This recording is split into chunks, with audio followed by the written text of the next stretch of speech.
7 വർഷം മുമ്പ് ഞാനൊരു ക്ലയൻറ്റിനെ കോൾഡ് കോൾ ചെയ്ത് പരിചയപ്പെട്ടു. സെക്കൻഡ് ഓർ തേർഡ് ഫോളോ അപ്പിൽ ആളെ ഞാനൊരു ഡിഫറെൻ്റ് ആയിട്ടുള്ള സ്ഥലത്ത് പോയി ആളെ പരിചയപ്പെട്ടു, മീറ്റ് ചെയ്തു. ഇന്ന് 7 വർഷം കഴിയുമ്പോഴും ഞങ്ങളുടെ ആക്റ്റീവ് ക്ലയൻറ്റ് ലിസ്റ്റിലുള്ള ആളാണ് സർ.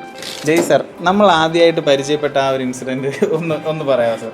അനന്തപുരി ഹോസ്പിറ്റലിൽ വെച്ചിട്ടാണ്. 7 വർഷത്തിന് മേലാവും മിക്കവാറും. കാര്യം അന്നൊരു ഡൽഹി ട്രിപ്പൊക്കെ കഴിഞ്ഞിട്ട് ഇൻഫെക്ഷനൊക്കെ അടിച്ച് അനങ്ങാൻ വയ്യാതെ കിടക്കുമ്പോഴാണ് എന്നെ കറക്റ്റായിട്ട് കുറേ ദിവസം വിളിക്കുന്നുണ്ടായിരുന്നു. അപ്പോൾ ഇപ്പം സമയമില്ല എന്ന് ഞാൻ പറയാറുണ്ട്. ഒരു അന്നേരം വിളിച്ചപ്പോഴാണ് ഞാൻ ഇപ്പം എനിക്ക് നല്ല സമയമാണ്, വന്നാൽ എത്ര വേണമെങ്കിലും സംസാരിക്കാം ആശുപത്രി വെച്ച്. അങ്ങനെ വന്നു അവിടെ ഇരുന്ന്. അപ്പോൾ അമ്മയും വൈഫും ഒക്കെ ഉണ്ടായിരുന്നു, എല്ലാവരും കൂടി ഇരുന്ന് അവിടെ വെച്ചാണ് നമ്മൾ ഈ ഡീഡ് ഫിക്സ് ചെയ്യുന്നത്. അങ്ങനെയാണ് 7 വർഷം എന്തായാലും കഴിഞ്ഞാണ്.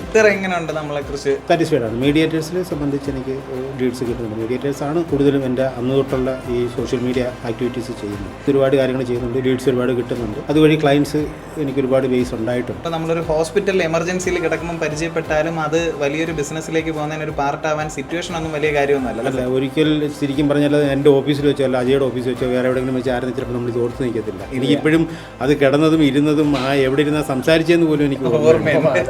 അപ്പോൾ ഇങ്ങനെ ഒരു കസ്റ്റമറെ പരിചയപ്പെടും, എവിടെ വെച്ച് പരിചയപ്പെടുന്നു എന്നുള്ളതല്ല, എന്തിന് പരിചയപ്പെടുന്നു എന്നുള്ളതാണ് മാറ്റർ. Thank you.